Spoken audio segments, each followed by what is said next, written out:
All right, welcome back. It's Monday. It's a beautiful day outside. It's like mid 60s, upper 60s, and sunny, a little breezy, but not horrible. So I seen somebody commented the other day on, or asked a question the other day on one of the groups I belong to about removing and changing the CV axle on one of these cars. Somebody's chimed in and said they had a how-to video, which is fine, but I'm going to go ahead and do another one just in case, so it never hurts to have too much information. So we're going to work on this Shelby Charger. I will start off by saying that I am not a certified mechanic. This is all from experience and just general knowledge of how to work on these cars, and I've taken so many apart, so that's what I'm using my experience on, and that's what I'm basing this video off of. This is just a guide on how to. Things might be different when you're doing yours, but these cars are pretty much generally the same. The one thing you're going to have on a non-turbo compared to a turbo is you're going to have what's called an intermediate shaft, and that creates an equal length CV axle, which that means that you can take the driver's side and run the CV axle on the passenger side because they're the same length because of the intermediate shaft. And they did that to eliminate torque steer, or at least lessen the torque steer. That is actually commonly used today on just about any front-wheel drive car, and from what I know of, Chrysler was probably one of the first ones to come out with this. Maybe they wasn't, I don't know, but my thought process is the early turbo cars didn't have them. The later ones did because they figured it out. With that being said, first and foremost, you're going to want to make sure the thing is on jack stands. I currently don't have any because they're all underneath the horizon. So I'm going to use a jack, which you should never do. But I'm not really going to be under the car. I'm off to the side. And then when I do go to get underneath the car to remove the bolts that hold the intermediate shaft in place, I will put a stand, or I'll figure out something to put underneath it while I'm under there. But in the meanwhile, I'm off to the side, and you can see I've already got the tire and the wheel off. Luckily, at some point in this car's life, somebody had replaced those generic steel with I don't even know what they're called, stainless cap lug nut with solid lug nuts, so they didn't have to worry about that. They came right off. The tools you're going to need are pretty much just basic hand tools. These are usually 18 millimeter here and here, so you need a wrench and an impact. And then you're going to have a 10 millimeter for the caliper bolts typically. And then another, I think this is a 10 millimeter here on the back of the hose. You shouldn't have to remove that though. You can always take the caliper and hang it up and get it out of the way. Since I'm going to be eventually, when this car gets put on the trailer, removing the springs and struts, what I usually do is I will just cut this hose and get the caliper and get rid of it, because unfortunately selling used calipers is not something that I plan on doing. So with that said, you're going to need it makes it easier, a small flat blade screwdriver. And what you do with that is you can get up inside the caliper opening, okay? And a lot of times you can get in here and pry and open the piston up to allow the caliper to slide off easier. So you're going to want to get that done. The caliper comes off, and then you got the bracket. And I thought these might be, I thought they were 15. Again, some cars are different. Those are actually 18 millimeter as well. What helps to get those rears out, the caliper bracket bolts out, and they are, it's hard to see. I don't have my light here. Yeah, I do. Here, I'll turn the light on for you. Try to help out. It's this bolt right here. There's one on each top, one on the top, one on the bottom. The reason what I'll do is I will turn, I can't now because I don't have a steering wheel in this car, but you will turn the steering wheel all the way to the right if you're doing the right side, and that gives you more room up in here to get into those bolts. I'm going to have to suffer or try to turn it manually by hand. Either or, it doesn't matter. It's going to come out one way or another. So once you get the caliper brackets, the caliper and the bracket out of the way, the rotor will then slide off. Then you're going to come to the axle nut, and normally there will be a cotter pin through this hole right here. Okay, see the hole in the end of the axle shaft? Knock the cotter pin out, and then there will be a castle nut, which is a little thin castle looking nut that slides over top of the axle nut, and then you remove the axle nut. And what I've always found is most of the times those are 32 millimeter, and that's when you need a good impact. Hit that, and hopefully it comes out. I have had those where I have fought them, and I win every time, but some of them have taken a beating. Many years ago, I was working on a Neon, and that axle shaft would not, or that nut would not budge. And ended up, the cheater bar I was using slid off of the breaker bar and slapped me up inside the head, and I saw stars. I stumbled around for a little while, and yeah, that one there was memorable. So anyways, 2 years ago, I was doing one of these and broke a breaker bar. So when my wife asked me what I wanted for Christmas, I had borrowed a friend's Milwaukee high torque impact, and it took that nut off like that. So I now have one of those. You may not have one of those. It's a good tool. It's a great tool to have around, but if you have to do it by hand, just take your time. So I'm going to go ahead and knock all of that out, and then we'll go on to the next step. So unfortunately, I was not able to get the caliper to slide and expand. So it's stuck. So now I got to find my pry bar. It's over there. You're going to have to come in here and literally pry this thing apart. Now, the one thing on an L body is there's a bracket right here. You can see me pushing it out to the left. You're going to want to pop that off. Be careful because it will fly on you, because that will keep the caliper from falling off the bracket. So just get in there and pry it apart. It just snaps into place, or supposed to snap into place. This is the problem when you get with these cars that have been sitting, you know, for a while, is things seize up, and I'm doing it one-handed, and, you know, it is what it is. And that's the bracket that I just popped off. So I would recommend taking pictures so you know how this sits. It's pretty common sense though, but I would go ahead and do a picture.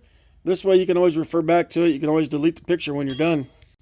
And like that, with a little persuasion from the hammer and the pry bar, it came apart. These pads don't look, you know, they're pretty thick. They're crusty and rusty, but they're not completely worn down. So now is when we're going to take the 18 millimeter. We're going to come in here and take these two bolts. Like I said, there's one at the top, and then there's another one right here. It's kind of hard to see with all this junk, and this is the kind of stuff that gets in these cars when they sit, is just junk. So we can get those off, and then the rotor will come apart. And just like that, the bracket is now off. Set that off to the side. You can take your rotor. It just slides off. Stick that off to the side. So now you're going to want to remove this axle nut, and this is the one that sometimes can be a bear. And then you're going to come up here and you're going to remove these two bolts that hold the strut on. Take notice of your orientation of this spacer bar. You're going to want to put that on the correct side. Again, for what I do when I tear these apart, those don't even go back on the car. When I put this car back together, or this side back together, to get it to become a roller again, I will literally just throw one bolt in there and be done, because this car's never going to see the road again. So we don't care, you know, if there's one or two. And you're going to have the ball joint bolt, which is going to be this one right here. And I believe that's 15 millimeters. So this is the nut side, and then the bolt head is on the opposite side. I want to remove that as well, and sometimes that can be tricky just to get to, just because of the orientation of it. But for the most part, it's not terrible. A lot of times you'll have grease and dirt, or grease and oil or whatever on it, so it shouldn't be too terribly to get off. I always use a wrench, a boxed end wrench on one side and the impact on the other, and just zip it right out. And then the steering knuckle is loose from the control arm. It's still going to be connected at the tie rod, so you're not going to worry about removing the tie rod, because that has nothing to do with what we're about to do. So let me go ahead and get that axle nut out, get those the ball joint and then the strut mount bolts removed, and then I'll show you what we're doing next. All right, so these are the knuckle to strut mounts, and you notice one of them is a regular looking bolt, but then the other one's got an oblong washer head on it, and this is how they adjust. I never was good at toe in, caster or camber, one of the two, but you're going to want to make sure to put this one back where it came from as well, so pay attention to that before you remove these as well. We've actually sold those bolts and stuff in the past, so I'm going to bag bag up well, I'll probably bag them up once we're done. I'm going to get them both back in, but for now, make sure you just put them back where they belong.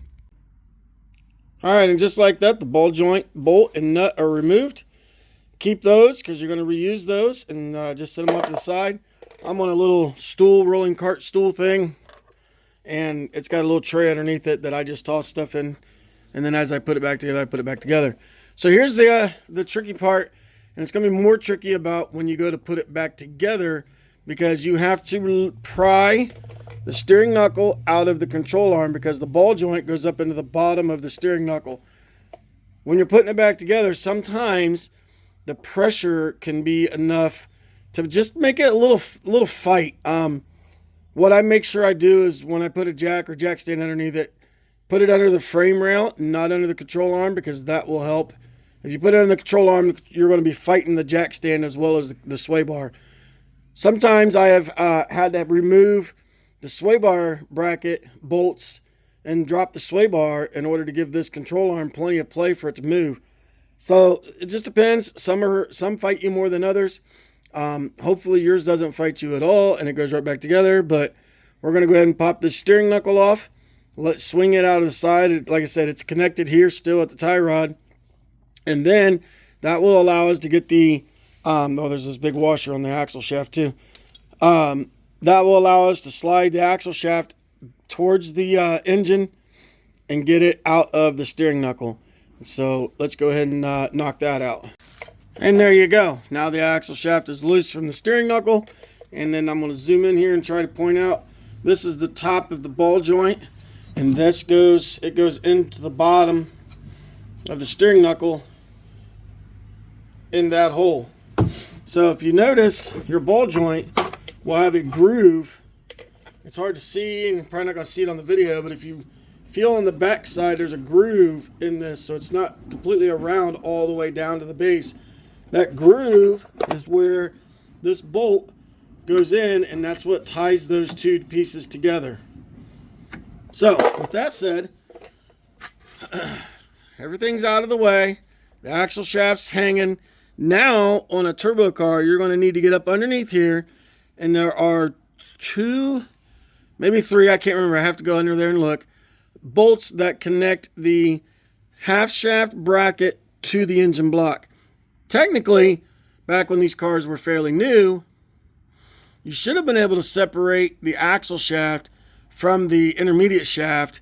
I haven't had that luck in a very, very long time, and a lot of times when you're trying to get that axle shaft out of that intermediate shaft, you have to beat the living snot out of it to get it out of there.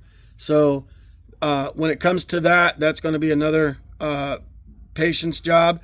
If you're replacing the axle shaft and not the intermediate shaft, make sure if you do use force, you're using it on the axle shaft, not the intermediate, because there is a carrier bearing in there and you don't want to mess that carrier bearing up. So if you're smacking on it, smack on the axle, on the tulip part of the axle, which is the big round part up inside.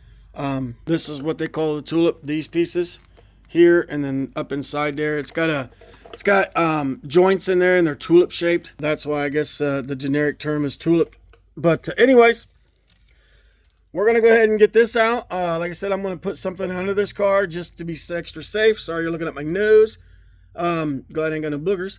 So we're going to go ahead and brace this thing, and then I'm going to climb underneath there, and then I'll try to get my light to show you the bolts that I'm talking about. They're kind of hard to see because of where they're located. Now, another thing you're going to want to do is you're going to make sure you want to have a catch pan, because once you pop that axle shaft out, you're going to start losing transmission fluid. So have a catch can underneath the car just for that as well. And just like that, the axle shaft is removed. Now, this is where your fun begins, because you have to separate this shaft, goes into this carrier bearing, and with age and time, they get stuck. So you're going to need to, I don't even know how to tell you to do it, air hammer or some way, somehow figure out how to get these two separated so you can put your new axle shaft in. If you look, those 2 holes right there, those are the 2 bolts that I removed. They were both 13 millimeter. They came out fairly simply, thankfully. and then they bolt into the back side of the block. I didn't do a video under there. My wife came out and sat out here with me while I did this because I don't like being under a car. If I had jack stands available, I said all 4 I have are underneath this Horizon. If I had jack stands available, that wouldn't have been a big deal, but since all I have is a jack and a tire under the thing, I'd rather be safe than sorry. So now comes the fun part of putting the steering knuckle back on the control arm. The biggest issue you're going to have, besides the prying it down to get the knuckle to fit up in the strut mounts, is going to be making sure that you have that notch that I spoke of a little bit ago lined up with the bottom of the knuckle bolt hole. So when that bolt slides through, the hole on the bottom of the knuckle, it slides through that notch on the bottom or the top of the ball joint. So once you get all of that lined back up and you get those top bolts that go from the knuckle up into the strut assembly, once you get all that back together, it's pretty much a breeze after that. So you can reverse this video, and try to get this done yourself. It is a doable job. It didn't take me very long because, like I said, I just cut things and I have all the tools that is needed to do this. It will probably take you a little bit longer, which is perfectly fine. It is something that anybody with any mechanical skills at all is able to do. This is not a job that requires going to a shop and paying shop rate. So with that said, I wish you the best of luck. If you have any questions, please comment on this video. I'll do my best to respond and answer to those as timely as I can. And we're going to go ahead and get this side put back together. We're going to go do the driver's side and get that CV axle out. And then tonight, probably not tonight, I don't know yet, I haven't decided.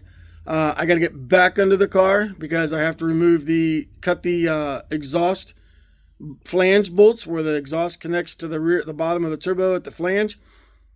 Normally I would just cut the exhaust, but I'm going to try to salvage this part. I've actually had somebody ask me for that before. I don't know if there's a demand for them or not, but we're going to try. We're trying to start saving more and more parts off these cars instead of all of the same stuff. But anyways, I got to get those cut. There's 2 bolts. You can remove them, but in my experience, it's easier if you can get in there just to cut them and be done, because you can buy new ones and replace them anyways. It's a long bolt, and there's a big spring, and then there's a nut, and the bolt goes through the flange on the turbo into the flange on the exhaust, and then they sandwich them together. The spring goes in between, and that creates the sandwich and allows flexibility as the engine moves and stuff.